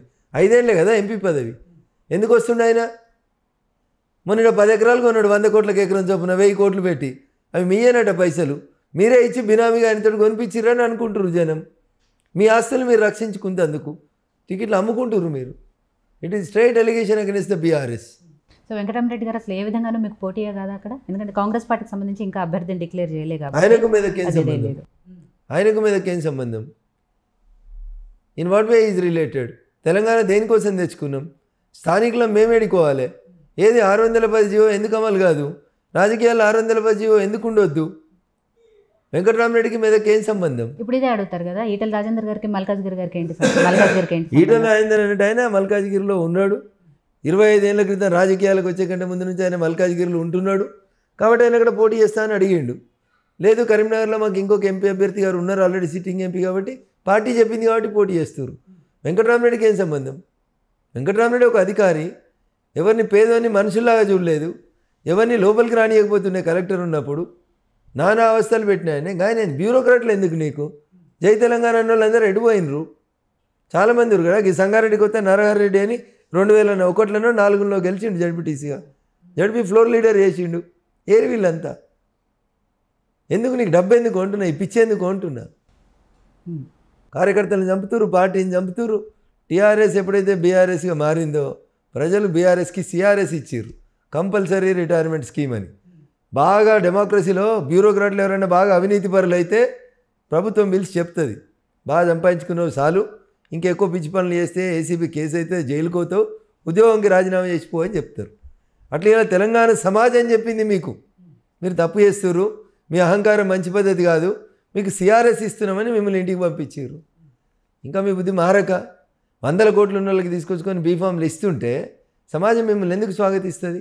ఎందుకు ఓటేయాలి? మీకు గల్లీలో మీ ప్రభుత్వం లేదు, ఢిల్లీలో మీ ప్రభుత్వం లేదు, గెలిచినోడు ఏడుకోవాలి, ఎడ్డోని లెక్క ఏడుచుకుంటూ కూర్చోవాలి మల్లన్న సాగర్ కట్ట మీద. ఒక్కడికి వెళ్తే ఏం చేస్తాడు? 543లో జల్దీ పోయి ఏదో పార్టీ కండువా కప్పుకోవాలి. ఆ తప్పు చేయొద్దని నేను ప్రజలకు అప్పీల్ చేస్తా ఉన్నాను. సో బీఆర్ఎస్ని వద్దనుకున్నారు ప్రజలు, ప్రతిపక్షంలో కూర్చోబెట్టారు, వాళ్ళ అధికారం కోల్పోయారు. మరి మిమ్మల్ని ఎందుకు కావాలనుకోలేదు ప్రజలు? సో అప్పుడు జరిగినటువంటి కొన్ని సంఘటనలు ప్రజల మనసుని పాడి చేసేందుకు కాంగ్రెస్ పార్టీ వాళ్ళకి అనుకూలంగా పనిచేసినటువంటి కొంతమంది మీడియా మిత్రులు పదే పదే జనం మనసు లోపల ఒక రాంగ్ ఇంటర్ప్రిటేషన్ని క్రియేట్ చేయడం వల్ల కొంత మాకు ప్రజలకు మధ్యలో గ్యాప్ వచ్చింది. దాన్ని రెక్టిఫై చేసుకుంటాం, జరిగినటువంటి తప్పుల్ని సరిదిద్దుకుంటాం, ఇంకా గట్టిగా కొట్లాడుతాం. సో అధికారంలోకి వచ్చిన కాంగ్రెస్ పార్టీ గురించి చెప్పాలి అంటే 100 రోజులు, ఆల్మోస్ట్ 100 రోజులు కూడా దాటిపోయింది. వాళ్ళు ఇచ్చిన 6 గ్యారెంటీలకో లేకపోతే ఈ 100 రోజుల్లో వాళ్ళు చేసిన పనితీరు గురించో చెప్పాలి అంటే ఏం చెప్తారు? మీరు మరీ దాన్ని చిన్నగా చేసి చూస్తున్నారు. మీరు అన్నం బువ్వ ఉడికిందా లేదంటే అవ్వ ఒకటే మెతుకు పడితే తెలుస్తుంది. బీఆర్ఎస్కి కాంగ్రెస్కి మీకు ఏం తేడా కనబడదో చెప్పురు. 1,00,000 రూపాయలు రుణమాఫీ చేస్తా అని ఆయన 10 ఏళ్ళు టైంపాస్ చేసిపోయాడు. ఈయన డిసెంబర్లో ఆగురి, డిసెంబర్లో నేను వస్తున్నా, డిసెంబర్లో మీకు 2 లక్షలు రుణమాఫీ చేస్తా అని చెప్పిండు. డిసెంబర్ వాయ్, జనవరి వాయ్, ఫిబ్రవరి వాయ్, మార్చి కూడా వాయ్. చేసిండా? చేయలే. ఏమన్నాడు? నీకు 2,000 ఎందుకు అక్క పింఛను, నీకు 4,000 చేస్తా పింఛను అన్నాడు. తెల్లారే చేస్తా అక్క అన్నాడు. కొత్త వాళ్ళకి ఇచ్చుడు తర్వాత పాత వాళ్ళకి వేసిండా 2,000 4,000? నిరుద్యోగ భృతి ఇస్తా అన్నాడు 4,000 ఇచ్చిండా? ఇయ్యలే. పోనీ ఇవన్నీ ఇబ్బందులు అవుతున్నాయి పాపం, ఏదో కేంద్ర ప్రభుత్వం సహకరించింది, ఈ 90 రోజులలో మేము 9,000 కోట్లు అప్పించినాం కాబట్టి ఆయనతో 1వ తారీఖు జీతాలన్నీ ఇవ్వగలుగుతున్నాడు అనుకుందాం. సో పొలిటికల్గా నువ్వు చేస్తున్న ఇంకొక తప్పు నేను ఎక్కడిని మీతో విభేదిస్తున్నా అంటే, ఉదాహరణ తీసుకుందాం, ఒక పేరు తీసుకుందాం, తీసుకోవద్దు, నేనున్న స్థాయికి ఒక పేరు తీసుకొని మాట్లాడడం నాకు మంచిది కాదు, కానీ but I want to let the people know and understand. 2014 కంటే ముందు దానం నాగేందర్ గారు ఏ పార్టీలో ఉన్నారు? కాంగ్రెస్ పార్టీలో ఉన్నారు. అప్పుడు మమ్మల్ని అందరినీ మేము జై తెలంగాణ అని తిరుగుతుంటే మంత్రి ఉండి కట్టెలు పట్టుకొని మమ్మల్ని రోడ్ల మీద పడి కొట్టేసింది. 2014లో టీఆర్ఎస్ అధికారంలోకి వచ్చింది. దానం నాగేందర్ గారు ఎక్కడికి వచ్చారు? టీఆర్ఎస్లోకి వచ్చారు. అయిపోయింది. హుస్సేన్ సాగర్లో మునిగిండు, వచ్చిండు, అది కాకిపోయి అంశ అయిపోయింది. అది అప్పటికి. ఇవాళ 10 ఏళ్ళు టీఆర్ఎస్లో పదవిలో అనుభవించి ఇలా టీఆర్ఎస్ పోయి కాంగ్రెస్ అధికారంలోకి వచ్చింది. 100 రోజులు కూడా కాలే, అన్న మనసు మారింది. ఈ జేబులకి వెళ్ళి బీఆర్ఎస్ కండువా తీసి పక్కకు పెట్టిండు, ఈ జేబులకి వెళ్ళి కాంగ్రెస్ కండువా తీసుకొని వేసుకున్నాడు. So then what is the difference between BRS and Congress? ₹1 coin తీసుకుంటే ఒక దిక్కు బొమ్మ, ఒక దిక్కు బొరుసు 2 ఉంటాయి. ఈ 2 ఉంటేనే ఆ కాయిన్ చెల్లెడుతుంది, రూపాయి చెల్లుతుంది. అట్లా కాంగ్రెస్ బీఆర్ఎస్ మధ్యన ఈ రూపాయి కాయిన్ లాగా ఉన్నటువంటి బంధం ఉన్నది. ఈ 2 ఒకరిని విడిచిపెట్టి ఒకరు బతకరు. మీరు అన్నున్నోళ్ళని చూడరు, ఇల్లున్నోళ్ళని చూడరు. ఈ జేబులో గులాబీ కండువా ఉంటుంది, ఈ జేబులో 3 రంగుల కండువా ఉంటుంది. ఇటు నుంచి ఇటు వచ్చిర్రు, అటు నుంచి ఇటు పోయిర్రు. కొత్తగా ఏం మారింది? సో అందుకని మిత్రుడు రేవంత్ రెడ్డి గారికి నేను ఇచ్చేటువంటి సూచన అనుకోండి, విజ్ఞప్తి అనుకోండి, ఇది తెలంగాణ సమాజం స్వాగతించదు. కాబట్టి దయచేసి ఆలోచించండి అనేది మాత్రమే నేను చెప్పదలుచుకున్నాను. సో పార్టీలు మారే నాయకుల గురించి మాట్లాడుతున్నప్పుడు బీజేపీ గురించి కూడా ఇక్కడ కొంత మాట్లాడుకోవాల్సి వస్తుంది. ఏదైతే హుజూర్ నగర్లో సైదిరెడ్డి గారు ఇదే పోడు భూముల గురించి బీఆర్ఎస్ ప్రభుత్వం ఉన్నప్పుడు, బండి సంజయ్ గారు అధ్యక్షుడిగా ఉన్నప్పుడు అక్కడ ఆయన పోరాటం చేస్తే బండి సంజయ్ గారి మీద రాళ్ల దాడి చేయించిన సైదిరెడ్డి గారు ఈరోజు ఏ పార్టీలో ఉన్నారు? ఎవరికి టికెట్ ఇచ్చారు? ఒక బండి సంజయ్ గారి మీదనే కాదు, బండి సంజయ్ గారిని ముద్దాయి నెంబర్ 20 అయితే రఘునందన్ రావు ముద్దాయి నెంబర్ 21 అందరి మీద జరిగింది. అది సైదిరెడ్డి అనేటువంటి వ్యక్తి తీసుకున్నటువంటి నిర్ణయం కాదు. బీఆర్ఎస్ అనేటువంటి పార్టీ అప్పుడు పోలీసులకు చెప్పి అధికారంలో ఉన్నటువంటి యంత్రాంగం చేపించింది. అయితే మేము పోయిన కాన్స్టిట్యున్సీ హుజూర్ నగర్, ఆ నియోజకవర్గం సైదిరెడ్డి గారిది కాబట్టి సైదిరెడ్డి గారిని మనం బాధ్యతను చేసి చూపెడతాం. మీరు చెప్పురు 10 ఏళ్ళ టీఆర్ఎస్ పాలనలో ఒక ఎమ్మెల్యే స్వతంత్రంగా నిర్ణయం తీసుకునే స్థితిలో ఉండేనా? ఎప్పుడన్నా ఎమ్మెల్యేలకు ఆ స్వేచ్ఛ ఉండేనా? మా నియోజకవర్గంలో ఇది జరుగుతుంది కొట్టుర్రు అని చెప్పి పోలీసు వాళ్ళకి చెప్పేంత చేతనైందా వాళ్ళకి? పాపం అందరినీ ఆడ కూర్చోబెట్టి వీళ్ళు 4 కదా నడిపింది. కాబట్టి దానికి సైదిరెడ్డి గారు బాధ్యుడని నేను అనుకోను. అప్పుడు బీజేపీ నాయకులు సైదిరెడ్డి గారిని కదా విమర్శించారు. అక్కడ స్థానికంగా ఎమ్మెల్యే వారు ఉన్నారు కాబట్టి వారిని విమర్శించారు, తప్పేం లేదు అందులోపల. నేను అదే చెప్తా ఉన్నా. కానీ మళ్ళీ మీరు ఇంకో క్లాస్ మర్చిపోయారు, కొద్దిసేపటి క్రితమే చెప్పిన నేను మీకు. సైదిరెడ్డి గారు ఇలా బీఆర్ఎస్ పార్టీ ఎమ్మెల్యే కాదు, బీఆర్ఎస్ పార్టీ ఇచ్చిన బీఫామ్ మీద గెలవలేదు, ఆయన ఓడిపోయారు. అసలు ఓడిపోయిన తర్వాత నీకున్న బాధ ఏంది? భారత రాజ్యాంగంలో పౌరులు తమ నచ్చిన పార్టీలోకి పోవచ్చనే చెప్పారు కదా, పోవద్దని రూల్ ఏం లేదు కదా.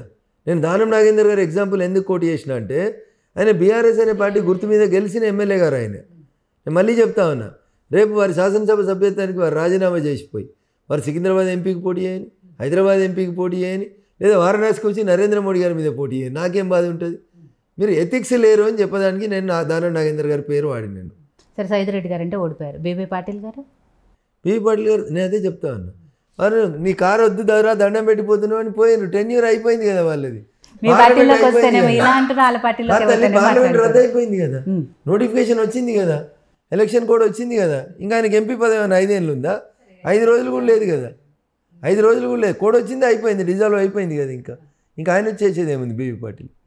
సో నేనున్న పార్టీ నాకు నచ్చలేదు, వెళ్ళిపోతున్నాను, సార్కు రాజీనామా చేసి వచ్చాడు. నేను అదే చెప్తా ఉన్నా, తానకి సంక్రమించినటువంటి పదవిని రాజీనామా చేసి ఎవరు ఎడిపోయినా నాకు అభ్యంతరం లేదు. ఇన్ఫ్యాక్ట్ ఎవరికి ఉండాల్సిన అవసరం లేదు. కానీ ఒక పార్టీ గుర్తు మీద గెలిచి అధికారాన్ని అనుభవిస్తూ ఇంకొక పార్టీలోకి షిఫ్ట్ అయ్యేటప్పుడు దయించి కొన్ని విలువల్ని కాపాడండి అని మాత్రమే మా సీనియర్ నాయకులకు నేను అప్పీల్ చేస్తున్నాను. సో కాంగ్రెస్ పార్టీ 100 రోజుల్లో అసలు ఏం చేయలేదు, బీఆర్ఎస్కి కాంగ్రెస్ పార్టీకి తేడా లేదు అంటున్నారు. కానీ ఈ 100 రోజుల మా పనితీరు మీదే రెఫరెండంగానే ఎలక్షన్స్కి వెళ్తున్నాము అని ముఖ్యమంత్రి గారు చెప్తున్నారు. అధికార పార్టీగా వారికి ఉండేటువంటి అడ్వాంటేజెస్ కొన్ని ఉంటాయి.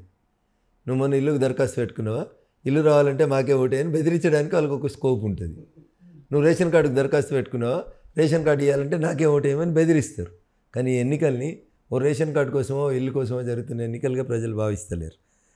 గల్లీలో ఎవడున్నా జరగని ఢిల్లీలో మోడీ ఉండాలి రాబోయే అనేటువంటి మాట కూరగాయల మార్కెట్ దగ్గర నుంచి మొదలుకుంటే ఇస్రో సైంటిస్టుల దాకా మాట్లాడుకుంటున్నటువంటి మాట.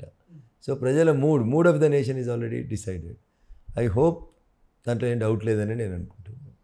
రాష్ట్ర ప్రభుత్వం గురించి మాట్లాడాలి అంటే ఎన్ని రోజులు ఉంటుంది అనుకుంటున్నారు? ప్రజలు ఎన్నుకున్నటువంటి ప్రభుత్వం 5 సంవత్సరాలు ఉండాలని ప్రజాస్వామ్యాన్ని గౌరవించేటువంటి వ్యక్తిగా నేను కోరుకుంటా. వారికి కావాల్సినటువంటి 64 మంది ఎమ్మెల్యేలు వారి దగ్గర ఉన్నారు.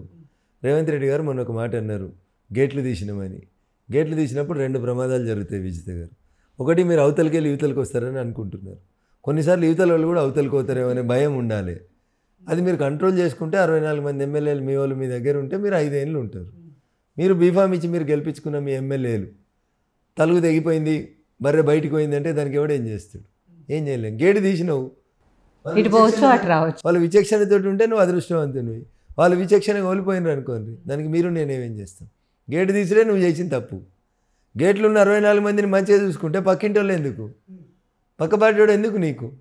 పార్టీ మారిన ఎమ్మెల్యేలను రాళ్ళతో కొట్టి సంపూర్రు అన్నాడు ఇదే రేవంత్ రెడ్డి గారు. సార్ మరి మీరు ఇవాళ ఏం చేస్తుర్రు? నీ గేట్లు తీయాల్సిన అవసరం ఏముంది? నీ 64 మంది ఎమ్మెల్యేల మీద నీకు విశ్వాసం లేదా? నీ పక్కనున్న నీ సహచార మంత్రులు ఏమైనా మోసం చేస్తుర్రా? నిన్ను దినదిన గండం 100 ఏళ్ళ ఆయుష్గా బతుకుతున్నావా రేవంత్ అన్న? ఇది మంచి పద్ధతి కాదు, ఆలోచించు అని చెప్తున్నా. బీఆర్ఎస్ నాయకులు, బీజేపీ నాయకులు చాలా సందర్భాల్లో ఇదే చెప్తున్నారు పదే ఈ ప్రభుత్వం ఎక్కువ రోజులు ఉండదు, పడిపోద్ది. అండ్ లక్ష్మణ్ గారు అయితే పార్లమెంట్ ఎలక్షన్స్ తర్వాత డబుల్ ఇంజన్ సర్కార్ ఇవన్నీ మాట్లాడుతున్న పరిస్థితులు. అంటే ఏ విధంగా అర్థం చేసుకోవాలి? ఏ రాజకీయ పార్టీ అయినా తను ఎదగాలని, తను బతకాలని రకరకాలైనటువంటి వ్యూహాలు ఎత్తుగడలు చేస్తుంటారు. దాంట్లో భాగంగా రకరకాలైనటువంటి మాటలు మాట్లాడుతూ ఉంటారు. మీరు చెప్పిన 8 మంది ఎమ్మెల్యేలు ఉన్న మేము ఎట్లా అధికారంలోకి వస్తాం? రాము. కానీ లక్ష్మణ్ గారు వయసు రీత్యా రేవంత్ రెడ్డి గారి కంటే పెద్దవారు కాబట్టి వారు చెప్పిన మాట ఏందని నేను మీకు చెప్తాను. మీడియా తను ఇష్టం ఉన్నట్టు ఇంటర్ప్రిట్ చేసుకుంది. రేపు ఈ రాష్ట్రంలో 12-14 ఎంపీలు గెలిచిన తర్వాత భారతీయ జనతా పార్టీ డబుల్ ఇంజన్ సర్కార్ ఈ రాష్ట్రంలో రావడానికి మార్గం సుగమం అవుతుంది అన్నారు. దాని అర్థం మీరు నిన్ను గులగొట్టి మేము వస్తామని చెప్పలేదు. 14 మంది ఎంపీలు గెలిచిన తర్వాత 14 × 7 అంటే మాకు వచ్చేటువంటి ఎంపీల సంఖ్య దాదాపు 90 దాకా పోతుంది. అట్లా మార్గం సుగమం అవుతుంది అన్నారు. ఇంకొక మెట్టు ముందుకు పోతున్నాం మనం అధికారానికి దగ్గర. కానీ వారు చెప్పినటువంటి మాటకు అర్థం తప్ప రేపే రేవంత్ రెడ్డిని గుంజేయరి మనం అధికారంలోకి వస్తామనే ఆలోచన మాకు లేదు. అట్లాంటి తప్పు పని చేయాల్సిన అవసరం మాకు అంతకంటే లేదు. సో కాంగ్రెస్ పార్టీ పరిస్థితి అది. బీఆర్ఎస్ పార్టీ పరిస్థితి గురించి మాట్లాడుకోవాలి అంటే ఆ పార్టీలో ఉన్న నాయకులు వెళ్ళిపోతున్నారు. అండ్ కవిత గారి లిక్కర్ స్కాము, ఓఆర్ఆర్కి సంబంధించిన లీజ్ కేసులు ఇవన్నీ కూడా బీఆర్ఎస్ పార్టీ చుట్టూ ఉచ్చు బిగుస్తున్నాయి. ఆ పార్టీ పరిస్థితి ఏంటంటారు? అందరూ ఎవరెవరైతే అధికారంలో ఉండి తప్పులు చేసిండ్రో, ఎవరైతే చట్టం తమ చుట్టం అనుకుని చట్టాన్ని అడ్డగోలుగా వినియోగించి ప్రజల ప్రయోజనాల్ని దెబ్బతీసిర్రో, మీ సెల్ ఫోన్ విని మీ వ్యక్తిగత జీవితంతో ఆడుకొని మిమ్మల్ని ఇబ్బంది పెట్టాలని ప్రయత్నించిర్రో, అట్లాంటి వాళ్ళందరూ కూడా చేసిన తప్పుకి అల్టిమేట్గా రిజల్ట్ ఏడు ఉంటుందంటే శ్రీకృష్ణ జన్మస్థానం. ఒకరు పోయినరు, లైన్ స్టార్ట్ అయింది, అది 2 కాగుతుందా 3 కాగుతుందా 10 అవుతుందా అనేది కాలం నిర్ణయిస్తుంది. బట్ అల్టిమేట్గా చట్టం, అధికారం ఈ రెండింటిని అడ్డం పెట్టుకొని అధికార అహంకారంతో మనుషుల్ని మనుషులాగా గౌరవించని మీ సంస్కారానికి ఇప్పుడు వస్తున్నటువంటి ప్రతిఫలం ఇది. భగవద్గీతలో శ్రీకృష్ణుడు ఒక మాట చెప్తారు. ఏం చెప్తారంటే కర్మానుసారే బుద్ధి. అంటే నీ కర్మ అట్లుంది, నువ్వు జైలుకు పోయేది కాబట్టి నీ బుద్ధి అట్లా లిక్కర్లో పెట్టు, లేకపోతే కాళేశ్వరంలో పెట్టు అని చెప్తుంది అట్లా. లేకపోతే నీ బుద్ధికి అట్లా వంకర ఎందుకు పోతుంది? మంచిగా బతుకమ్మ ఆడుకుంటూ ఉండమని చెప్తుంది కదా. సో నెక్స్ట్ నేను అడగబోయే ప్రశ్నకి మీరు బీజేపీ నాయకులుగా కాకుండా ఒక న్యాయవాదిగా చెప్పండి. లిక్కర్ స్కామ్ కేసులో కవిత గారి విషయంలో ఏం జరగబోతోంది? అది కోర్టు విషయం సుప్రీంకోర్టులో పెండింగ్ ఉంది కాబట్టి చట్టం తెలిసిన ఒక వకీల్గా నేనేం మాట్లాడకుండా ఉంటే బాగుంటుంది. సబ్జుడిస్ అవుతుంది విషయం అది. సరే, బీజేపీ నాయకులుగా మాట్లాడాలంటే ఏం మాట్లాడతారు? సో ఇప్పుడు ఎన్నికల కోడ్లో ఉన్నాం కాబట్టి ఒక లిమిట్ దాటి మాట్లాడద్దు, రాజకీయాలు మాట్లాడద్దు. సో మొత్తం మీద లిక్కర్ స్కామ్ గురించి అసలు ఏమీ మాట్లాడండి. చట్టం తన పని తాను చేసుకోపోతేనే ఉంది కదా. కవితమ్మ శ్రీకృష్ణ జన్మస్థానానికి చేరింది. ఎన్ని రోజులు ఉంటుంది ఏందనేది అక్కడ ఉన్నటువంటి జడ్జి గారు నిర్ణయిస్తారు. రఘునందన్ రావు, విజిత గారో యోయోటియో నిర్ణయించలేదు. సో మెదక్కు సంబంధించి అక్కడ నియోజకవర్గ ప్రజలకు ఎలాంటి సమస్యలు ఉన్నాయి? రేపు మెదక్ నియోజకవర్గ ప్రజల తరపున పార్లమెంటులో మీ వాయిస్ ఏం వినిపించబోతున్నారు? ఇప్పుడు నేను ఇంతకుముందు ఏం చేసినా నేను ఎక్కడున్నా అనేది మా జిల్లా ప్రజలు ఆలోచిస్తే తెలుస్తుంది. రఘునందన్ రావు అనేటువంటి వ్యక్తి నవంబర్ 2020లో దుబ్బాకలో ఉప ఎన్నికలో ఎమ్మెల్యేగా గెలిచిన తర్వాత అసెంబ్లీకి పోయిన తర్వాత రఘునందన్ రావు దుబ్బాక అనేటువంటి పేరుని, దుబ్బాక గౌరవాన్ని ఎంత పెంచింది అనేది మీరు మా జర్నలిస్ట్ మిత్రులు కానీ మా దుబ్బాక ప్రజలకు కానీ తెలుసు. అంతకుముందు దుబ్బాక అని అనకపోదురు, సిద్దిపేట అని చెప్పుదురు. ఇలా దుబ్బాక అనే పేరుని లేదు అని నేను చెప్పట్లేదు. నన్ను అక్కడ ఎమ్మెల్యేగా గెలిపించిన తర్వాత మా ప్రజల గౌరవాన్ని పెంచిన, మా దుబ్బాక గౌరవాన్ని పెంచినాను. ప్రజలకు ఎక్కడ కష్టం వస్తే హోంగార్డులు, అంగన్వాడీలు, ఆశా వర్కర్లు, కానిస్టేబుళ్ళు, టీచర్లు, 317 జీవో, ఇట్లా ఎక్కడ ఎవరికి కష్టం వచ్చినా Raghunandan Rao is the voice of voiceless అని అసెంబ్లీలో నా గొంతు అణగారిన వర్గాల పక్షాన ఎవరైతే అసెంబ్లీకి వచ్చి తమ గొంతు చెప్పుకోలేరో వాళ్ళందరి పక్షాన, పేదల పక్షాన నిలబడ్డారు. రేపు పార్లమెంటుకు పంపిస్తే కూడా మా మెదక్ ఆల్రెడీ కొంత కీర్తి ప్రతిష్టలు ఉన్నటువంటి జిల్లా, దాని గౌరవాన్ని పెంచుతాను. ఈ జిల్లాకు న్యాయంగా దక్కాల్సినటువంటి అన్ని రకాలైనటువంటి వసతుల్ని తీసుకొచ్చేందుకు ప్రయత్నం చేస్తాను. మోర్ పర్టికులర్గా రఘునందన్ రావు ఆశా శ్వాస తెలంగాణ కాబట్టి తెలంగాణ ప్రాంతానికి కేంద్రం నుంచి ఎక్కువ నిధులు తీసుకొచ్చి తెలంగాణను అభివృద్ధి చేసేందుకు, తెలంగాణ భవిష్యత్ రాజకీయాల్లో ఒక ముఖ్యమైన పాత్రను పోషించడం లోపల రఘునందన్ రావు ఉంటాడు. అందుకని ఆశీర్వదించమని మా మెదక్ జిల్లా ప్రజానికానికి అప్పీల్ చేస్తూ ఉన్నాం. మిగిలిన పార్లమెంట్ నియోజకవర్గాల కంటే మీ పార్లమెంట్ నియోజకవర్గానికి వచ్చేటప్పటికి సాక్షాత్తు అక్కడ కేసీఆర్ గారు, హరీష్ గారు ఇలాంటి వాళ్ళ నియోజకవర్గాలు ఉన్నాయి కాబట్టి పోటీ కొంచెం గట్టిగానే ఉంటుంది బీఆర్ఎస్కి అండ్ బీజేపీకి. రేపు కాంగ్రెస్కి సంబంధించిన అభ్యర్థిని ప్రకటించిన తర్వాత ఇంకా టఫ్ ఉండబోతోంది. 2020 నవంబర్లో రఘునందన్ రావు దుబ్బాక ఉప ఎన్నిక గెలిచినప్పుడు ఇలా చంద్రశేఖరరావు మాజీ ముఖ్యమంత్రి, ఆ రోజు ముఖ్యమంత్రి. ఇలా హరీష్ రావు గారు మాజీ మంత్రి, ఆ రోజు హరీష్ రావు గారు మంత్రి. అప్పుడే గెలిచినాం. ముఖ్యమంత్రికి పోయి కామారెడ్డిలో అది పోటీ చేస్తే ప్రజలు ఏం తీర్పిచ్చారో మీరు చూసారు. కాబట్టి చంద్రశేఖరరావు గారు పొడుగున్నారు, హరీష్ రావు గారు అడ్డంగా ఉన్నారు. ఇవి కాదు ప్రజలకు కావాల్సినవి. మీరు గెలిచిన తర్వాత ప్రజలతో ఎట్లున్నారు, ప్రజల పట్ల మీకు ఉన్నటువంటి కన్సర్న్ ఎట్లుంది అనేది ప్రజలు ఆలోచిస్తారు. టీఆర్ఎస్ అనేది వాళ్ళే ముగించేసారు, బీఆర్ఎస్ అనేది ముగిసిపోయిన అధ్యాయం. ఇంకా మళ్ళీ వాళ్ళు బతకడానికి ఛాన్స్ లేదు. కాంగ్రెస్ పార్టీకి సంబంధించి కూడా ఇలానే మాట్లాడారు. అయిపోయింది కాంగ్రెస్ పార్టీ పని, ఇక తెలంగాణలో ఆ పార్టీ ఉనికి ఉండదు, వెంటిలేటర్ మీద ఉంది, మార్చుడికి వెళ్ళిపోయింది, ఇవన్నీ కూడా మాట్లాడారు. కానీ వాళ్ళు అదే పార్టీ అధికారంలోకి వచ్చింది.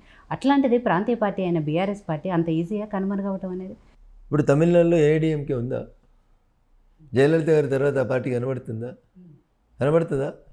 అంతే. సరే, జయలలిత వ్యక్తుల వ్యక్తిగత ఎజెండా మీద, వ్యక్తుల వ్యక్తిగత చరిష్మా మీద పుట్టినటువంటి ప్రాంతీయ పార్టీలు, ఆ వ్యక్తులు కనుమరుగైన తర్వాత, ఆ వ్యక్తుల చరిష్మా తగ్గిన తర్వాత ఆ పార్టీలు కనబడకుండా పోతాయి అనేది చరిత్రలో కాశ్మీర్ నుంచి కన్యాకుమారి దాకా మీకు 100 పార్టీల ఉదాహరణలు చెప్పగలుగుతాం. కాబట్టి ప్రాంతీయ పార్టీ అధికారం కోల్పోయింది, ఆగమవుతుంది, ఉక్కిరి బిక్కిరి అవుతుంది. అల్లునికి కొడుకు పడదు, కొడుకు బిడ్డకు పడదు, వీళ్ళు ముగ్గురికి తండ్రితో పడదు.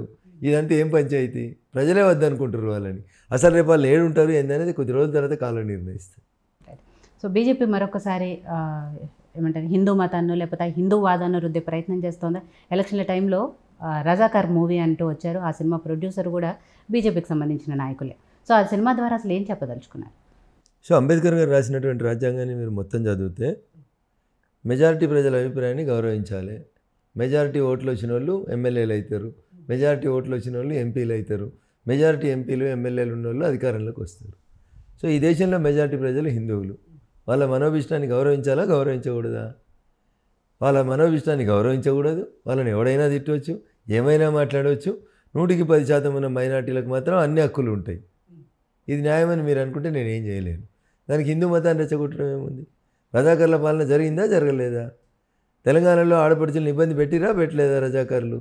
ఇదే మొదటి సినిమానా రజాకర్ల అకృత్యాలకు సంబంధించి? కాదు కదా. కాబట్టి ఎవరో ఒకరు సినిమా తీస్తే దానికి ఆయన బీజేపీ అయినా కాబట్టి మీరు కావాలని హిందూ మతాన్ని రెచ్చగొడుతున్నారు. మరి అట్లంటే ముస్లిం ఆడపిల్లల గురించి ఆలోచించింది ఎవరు? బీజేపీ ఆలోచించింది కదా. భర్త తప్పదాగో తినో నచ్చలేదనో బువ్వ నచ్చలేదనో కూర నచ్చలేదనో ట్రిపుల్ తలాక్ పేరు మీద ఆడపిల్లల్ని రోడ్డు మీద వేసిపోతుంటే ఇది అన్యాయం, ట్రిపుల్ తలాక్ని రద్దు చేయండి నిలబడింది ఎవరు? ముస్లిం మహిళల హక్కుల రక్షణ కోసం నిలబడలేదా మేము? అందుకనే సబ్కా సాత్ సబ్కా వికాస్ సబ్కా విశ్వాస్ అనే నినాదంతో ముందుకు పోతున్నాం. కాబట్టే హిందువులకి పరమత సహనం ఎక్కువ ఉంది, కాబట్టే ఇంకా ఈ దేశంలో ఇవన్నీ నడుస్తూ ఉన్నాయి. వికసిత్ భారత్ పేరుతో జాతీయ స్థాయిలో వెళ్తున్న బీజేపీ మొత్తం మీద ఓవరాల్గా ఎన్ని సీట్లతో మళ్ళీ మూడోసారి అధికారంలోకి రాబోతోందన్న నమ్మకంతో ఉన్నారు? 400 సీట్లు దాటుతాయనడం లోపల మాకు సంపూర్ణమైనటువంటి విశ్వాసం ఉంది. మోడీ గారు ఉంటే అసాధ్యాలన్నీ సుసాధ్యమవుతాయి. Impossible is a word found in the dictionary for fools only. మేము అది కాదు కాబట్టి మేము మూడోసారి గెలుస్తాం, 400 తోటి గెలుస్తాం. సో ఫైనల్గా మెదక్ నియోజకవర్గ ప్రజలకు ఏం చెప్పదలుచుకున్నారు?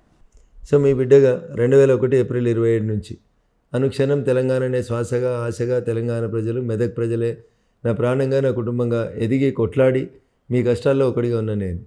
నా దగ్గర 100 కోట్లు 1000 కోట్లు దోసుకున్నాయి, రింగ్ రోడ్ నమ్ముకున్నాయి, రింగ్ రోడ్ పేరు మీద సంపాదించుకున్నాయి, ప్రాజెక్టుల పేరు మీద ప్రజల్ని అర్ధరాత్రి పోలీసులను పెట్టి డీసీఎంలలో ఎత్తుకుపోయిన చరిత్ర లేదు నాకు. రఘునందన్ జీవితం తెరిచిన పుస్తకం. బరాబరి మీ బిడ్డగా నన్ను ఆశీర్వదించురి, మీ గొంతుగా నిలబడతా, మెదక్ గౌరవాన్ని పెంచుతాను. రైట్. సో రఘునందన్ గారు, ఎమ్మెల్యేగా ఉన్న మీరు ఎంపీగా పార్లమెంట్లో ఏదైతే వాయిస్ మీరు వినిపించాలనుకుంటున్నారో ఆ వాయిస్ వినిపించాలి, బలంగా వినిపించాలని చెప్పి మనస్ఫూర్తిగా కోరుకుంటున్నాము. All the best. Thank you so much. Thank you. ఇది ఇవాళ టైమ్ టు టాక్. మరో గెస్ట్తో టైమ్ టు టాక్లో మళ్ళీ కలుద్దాం. చూస్తూనే ఉండండి యోయో టీవీ.